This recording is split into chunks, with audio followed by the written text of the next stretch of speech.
Mr Speaker, I wish I was on the Select Committee for this bill. Unfortunately, I'm not. But just reading through the notes before standing up to do this speech, it is a really interesting area, and an area that I'm sure many of us in this House are concerned about.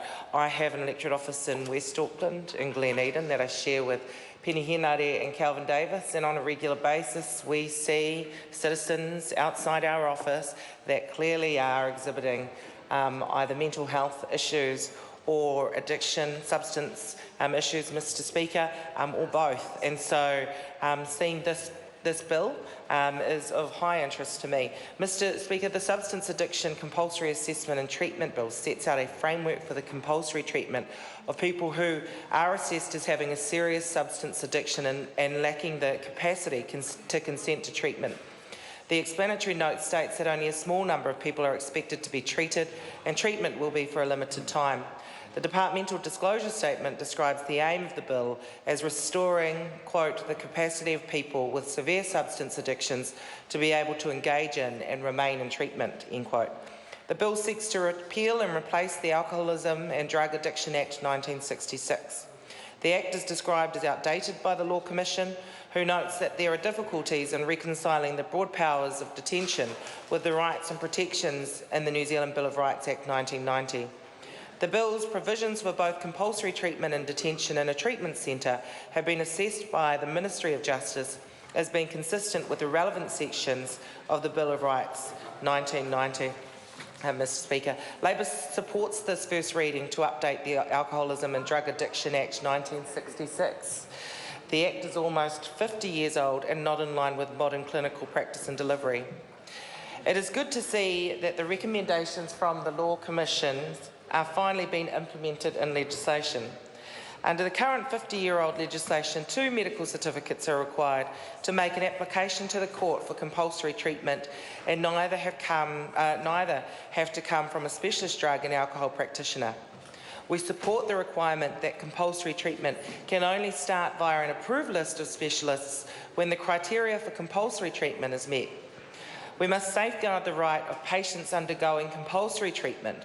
There are circumstances where compulsory treatment is necessary due to the incapacity of the patient to make a decision on treatment for themselves. However, the rights of patients must be upheld and appropriate safeguards be in place for situations where compulsory treatment is not found to be necessary. It is important that these patients have the same rights as those held under the mental health legislation. A shorter time period for treatment, so 8 weeks with the option of extension, with the goal of moving an individual into voluntary treatment, is a far more progressive approach in treating severe substance abuse where patients are unable to make a treatment decision. The statutory period for treatment under the current legislation is 2 years, which far exceeds the timeframe needed for treatment. Under the current legislation, there is an average of 70 compulsory treatment orders per year, and it's estimated in the regulatory impact statement that these changes will lead to an increase to approximately 200 orders per year.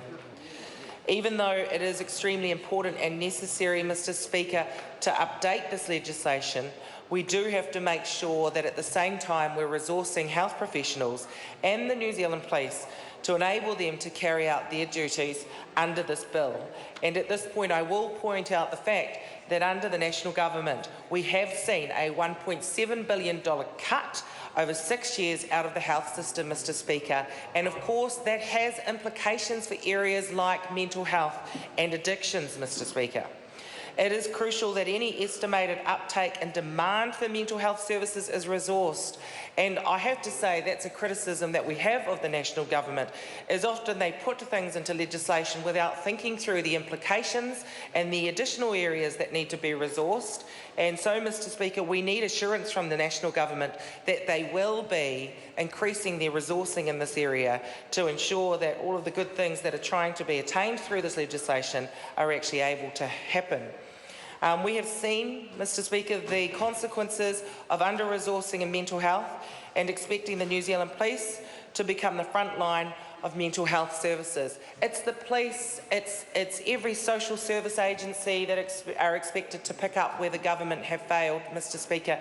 And I just want to point out an article that I saw in the New Zealand Herald. It was an opinion piece, I can't remember who wrote it, over the Christmas period, and it was just about the increasing levels of homelessness that this person was seeing, and the fact that actually what they wanted to know was that their their tax dollars was taking care of these issues, so that every day they weren't having to be confronted with these issues. And I think all New Zealanders will agree that they want to see their tax dollars spent on areas like this, so that every day when we walk out of our homes, when we walk into our shopping centres, when we walk out of our offices, we aren't confronted with the homelessness, with the mental health issues, with the drug and addiction issues that we currently are confronted with on a daily basis. And Jamie Lee Ross laughs, but it's not funny, Mr Speaker.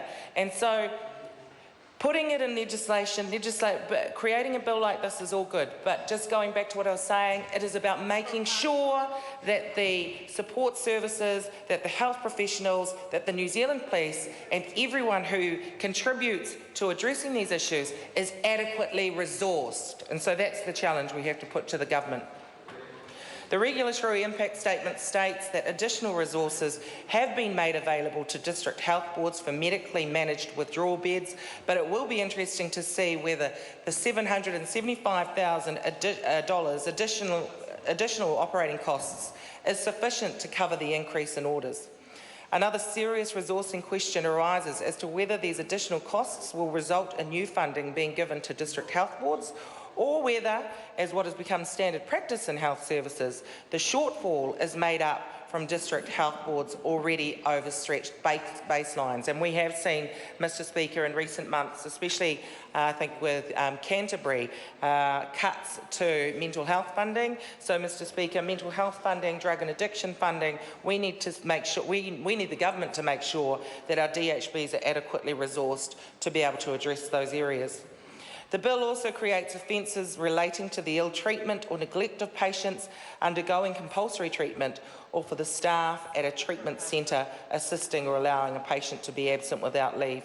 Mr Speaker, we have seen recent media cases of patients under compulsory treatment escaping care with tragic consequences.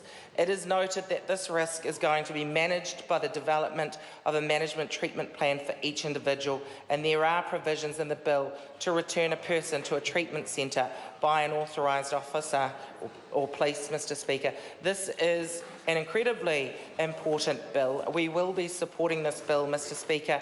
Not only do we see on a daily basis, not only are we confronted with mental health, mental illness, with drug and addiction issues, with homelessness, but we also come across many families who have this as their daily reality, having to live through this with their children, having to put up with a whole range of things, whether it be the fact that they have family members that are violent because of these issues, whether they have family members that are stealing from them because of these issues, a whole range of consequences of substance addiction, Mr Speaker. And I know that these families that I'm talking about that have to live this nightmare on a daily basis are going to be supportive of this bill as well. Thank you.